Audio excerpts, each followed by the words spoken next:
Okay, I had that storage issue again, so this video will have to be split up into sections, and that's okay. Um, so I was right here. And he stretched himself out on the child 3 times. Wait. Yeah. Okay, then he cried out to the Lord, O Lord my God, have you also brought tragedy on the widow with whom I lodged by killing her son? And he stretched himself out on the child 3 times and cried out to the Lord and said, O Lord my God, I pray, let this child's soul come back to him. Then the Lord heard the voice of Elijah, and the soul of the child came back to him, and he revived.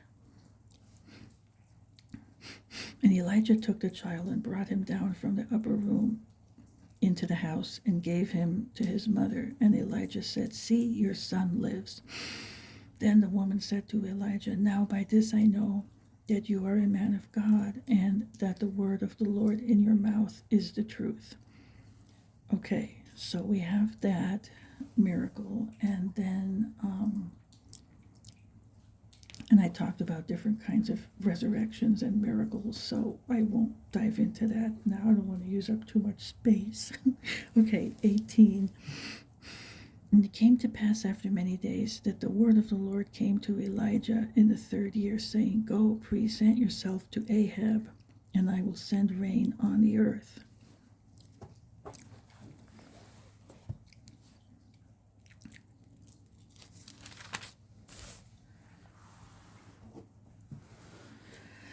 So Elijah went to present himself to Ahab, and there was a severe famine in Samaria. And Ahab had called Obadiah, who was in charge of his house.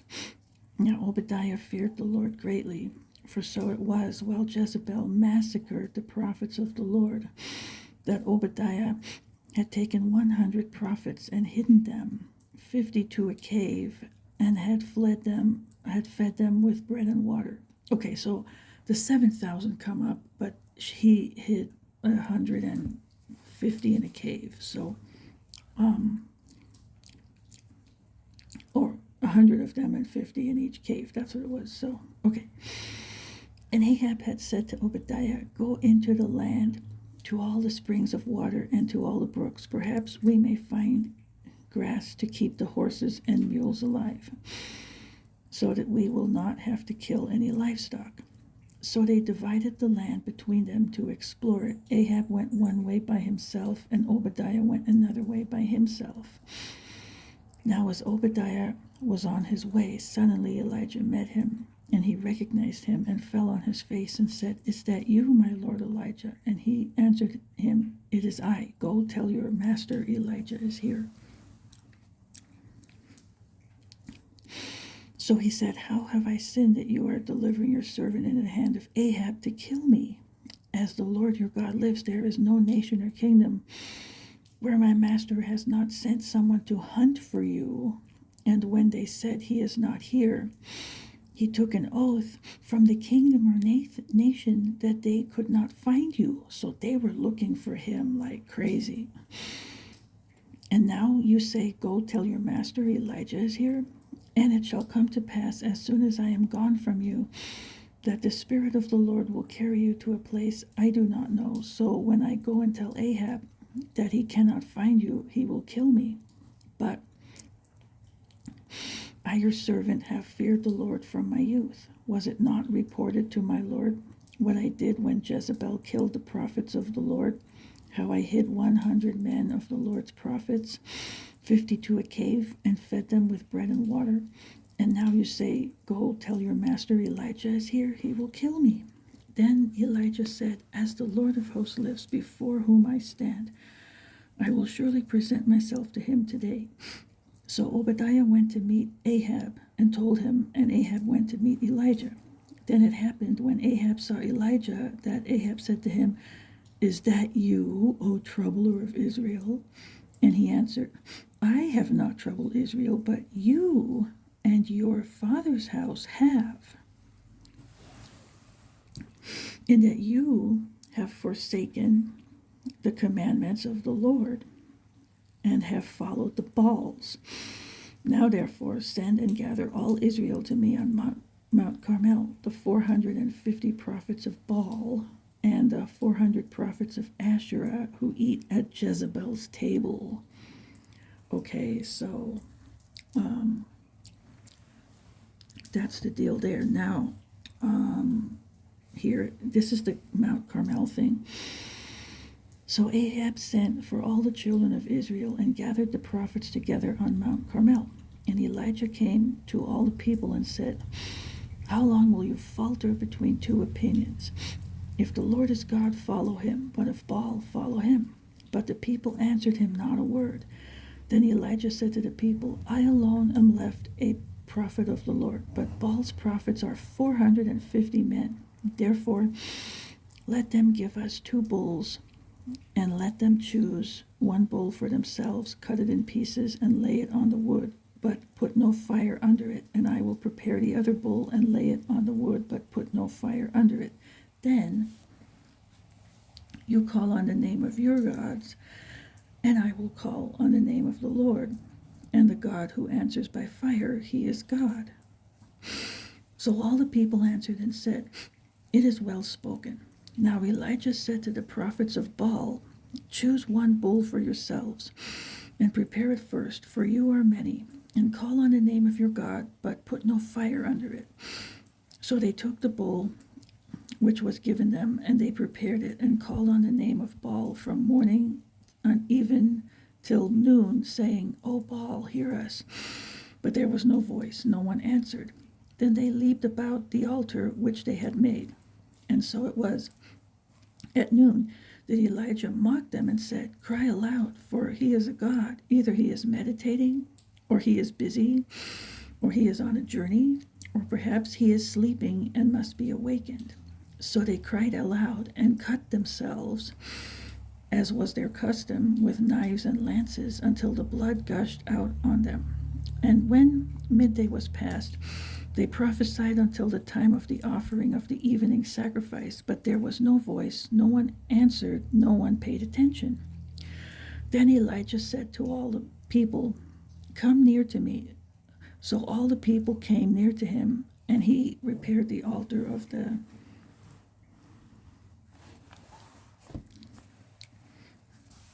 Lord that was broken down.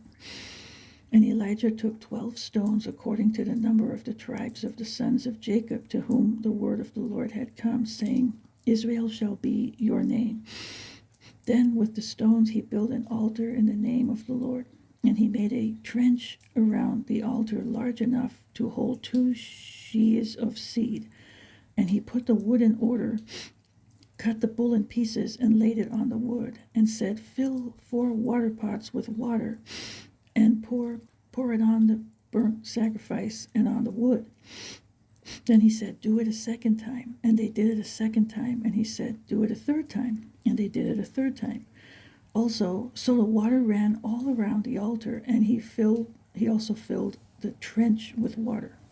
And it came to pass at the time of the offering of the evening sacrifice that Elijah the prophet came near and said, "Lord God of Abraham, Isaac, and Israel, let it be known this day that you are God in Israel, and I am your servant, that I have done all these things at your word.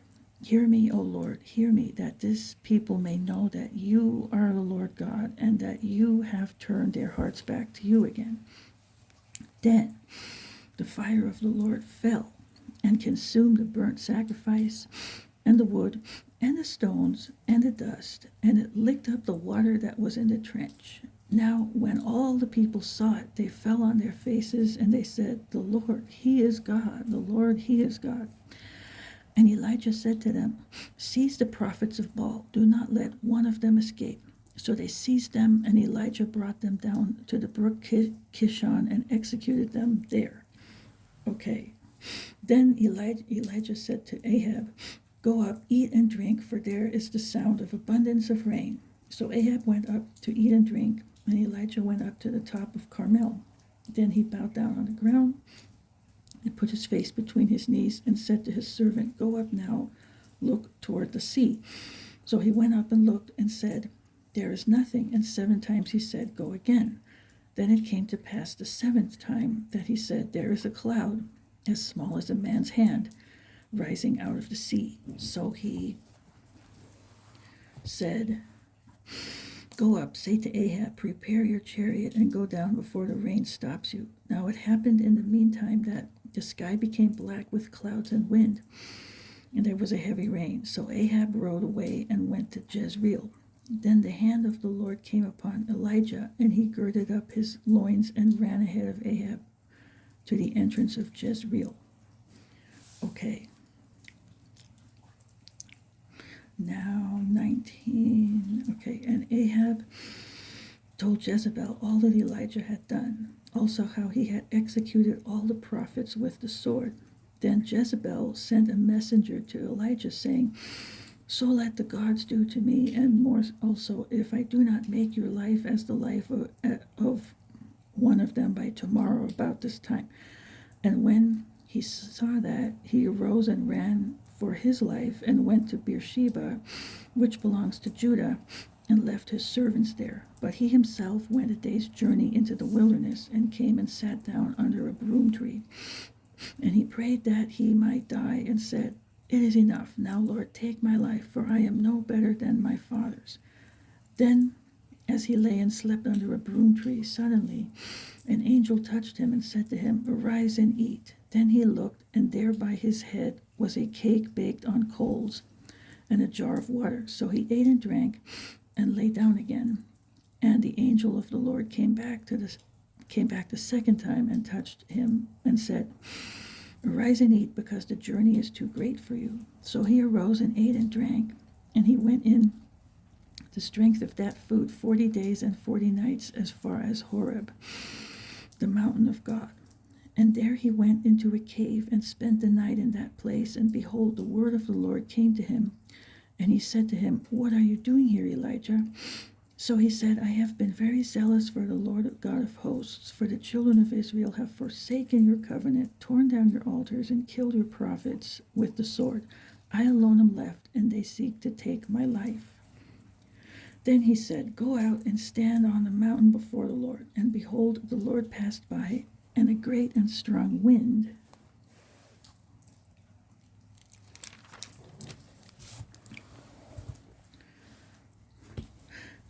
tore into the mountains and broke the rocks in pieces before the Lord. But the Lord was not in the wind, and after the wind an earthquake, but the Lord was not in the earthquake, and after the earthquake a fire, but the Lord was not in the fire, and after the fire a still small voice. So it was, when Elijah heard it, that he wrapped his face in his mantle and went out and stood in the entrance of the cave. Suddenly a voice came to him and said, "What are you doing here, Elijah?" And he said, "I have been very zealous for the Lord God of hosts, because the children of Israel have forsaken your covenant, torn down your altars, and killed your prophets with the sword. I alone am left, and they seek to take my life." Then the Lord said to him, "Go, return on your way to the wilderness of Damascus, and when you arrive, anoint Hazael as king over Syria. Also you shall anoint Jehu the son of Nimshi as king over Israel, and Elisha the son of Shaphat of Abel Meholah you shall anoint as prophet in your place. It shall be that whoever escapes the sword of Hazael Jehu will kill, and whoever escapes the sword of Jehu Elisha will kill. Yet I have reserved 7,000 in Israel, all whose knees have not bowed to Baal, and every mouth that has not kissed him." Okay, now this last part. So he departed from there and found Elisha the son of Shaphat, who was plowing with 12 yoke of oxen before him, and he was with the 12th. Then Elijah passed by him and threw his mantle on him, and he left the oxen and ran after Elijah and said, "Please let me kiss my father and my mother, and then I will follow you." And he said to him, "Go back again, for what have I done to you?" So Elisha turned back from him and took a yoke of oxen and slaughtered them and boiled their flesh using the oxen's equipment and gave it to the people, and they ate. Then he arose and followed Elijah and became his servant. Okay, so that's that part. So now this is another chapter 20 is just about another defeat Yeah, and then let's see. Okay, 21 is where Ahab wants the vineyard of Naboth. Naboth doesn't give it to him. Jezebel has it planned to kill the guy so that Ahab gets the vineyard. So she's just a wicked woman, and she plans this whole thing out. And he gets this vineyard. And the Lord condemns Ahab. And then now we have this thing in 21. This prophet warns him not to go to war, and he just wants to hear good news all the time, so he doesn't listen. He only listens to the prophets who tell him the good news, so he goes to war, and the guy tells him, you're going to die if you go. And he doesn't listen, and he goes, and he dies. So that's really all that happens here. Ahab dies in battle is in chapter 22, and that's that part now. Yeah. Okay, then we have, this is a real good story about how, they don't want to listen to true prophets who have bad news. They only want to listen to false prophets with the good news. And, he kind of mocks him in that way. And so, anyway,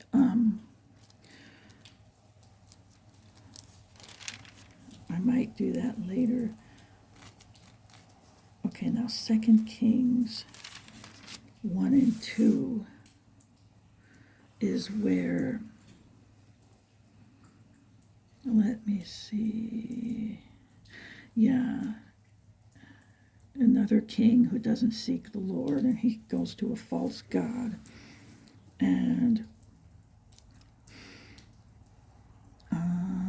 yeah, okay, so here we have that that story. And then after this, Elijah, this is where Elijah ascends to heaven. He gets taken up.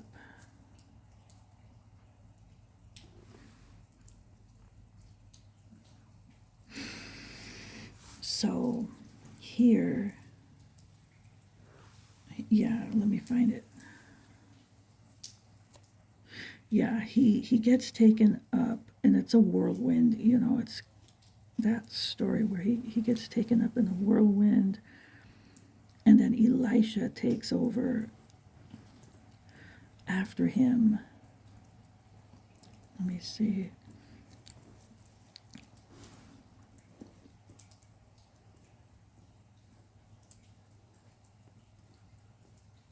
Yeah, here. Then it happened as they continued on and talked that suddenly a chariot of fire appeared with horses of fire and separated the two of them, and Elijah went up by a whirlwind into heaven. So that's where he gets taken up. And then Elisha takes over as the next prophet, and he gets either the same or a double portion of what Elijah had with power. And he does the same kind of thing, performs miracles, a woman's son is resurrected, all that kind of thing. Then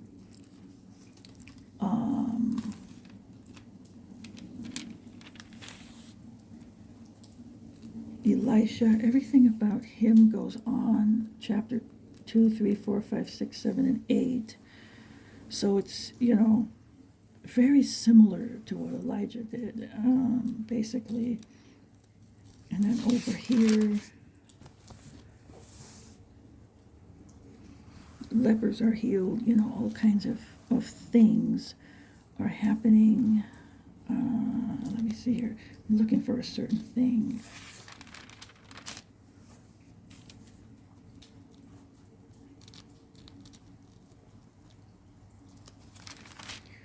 Okay.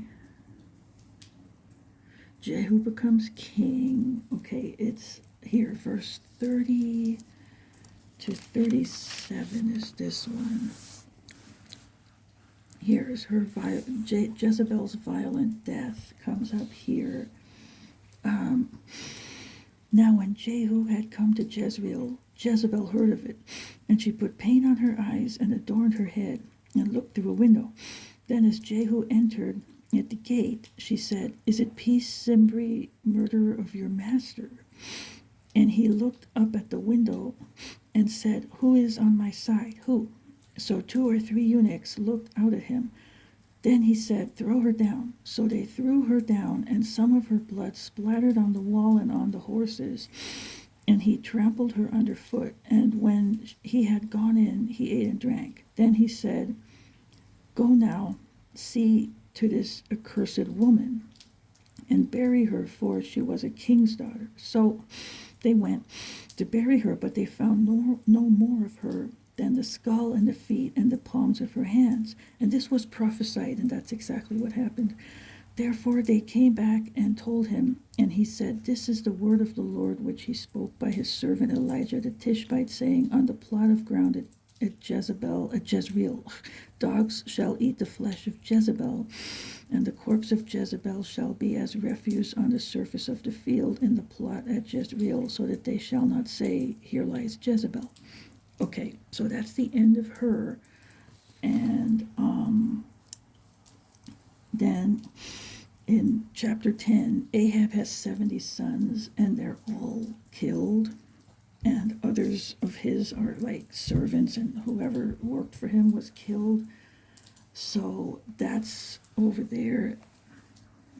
And then this thing, yeah, they're all killed. And then in others, yeah, and then this is where worshippers of Baal are killed. So I'll read that, but I want to mention that in 1 Kings 22, 29 to 40, and 2 Chronicles 18, 28 to 34, Ahab dies, and it records that.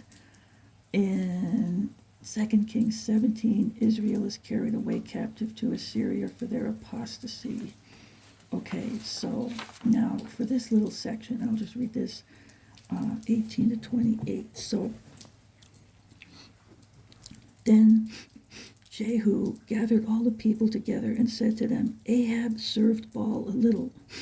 Yea, Jehu will serve him much. Now therefore call to me all the prophets of Baal, all his servants, and all his priests. Let no one be missing, for I have a great sacrifice for Baal. Whoever is missing shall not live." But Jehu acted deceptively with the intent of destroying the worshippers of Baal. And Jehu said, "Proclaim a solemn assembly for Baal." So they proclaimed it. Then Jehu sent throughout all Israel, and all the worshippers of Baal came, so that there was not a man left who did not come. So they came into the temple of Baal, and the temple of Baal was full from one end to the other. And he said to the one in charge of the wardrobe, "Bring out vestments for all the worshippers of Baal." So he brought out vestments for them. Then Jehu and Jehonadab, the son of Rechab, went into the temple of Baal and said to the worshippers of Baal, "Search and see that no servants of the Lord are here with you, but only the worshippers of Baal." So they went in to offer sacrifices and burnt offerings. Now Jehu had appointed for himself 80 men on the outside, and had said, "If any of the men whom I have brought into your hands escapes, whoever lets him escape, it shall be his life for the life of the other." Now it happened, as soon as he had made an end of offering the burnt offering, that Jehu said to the guard and to the captains, "Go in and kill them, let no one come out." And they killed them with the edge of the sword. Then the guards and the officers threw them out and went into the inner room of the temple of Baal. And they brought the sacred pillars out of the temple of Baal and burned them. Then they broke down the sacred pillar of Baal and tore down the temple of Baal and made it a refuse dump to this day. Thus Jehu destroyed Baal from Israel. Okay, that's 28. Okay, so anyway, that is that. So I will leave that. That's the video for this whole thing, and then I have more I'll come back for later. Okay, have a blessed day.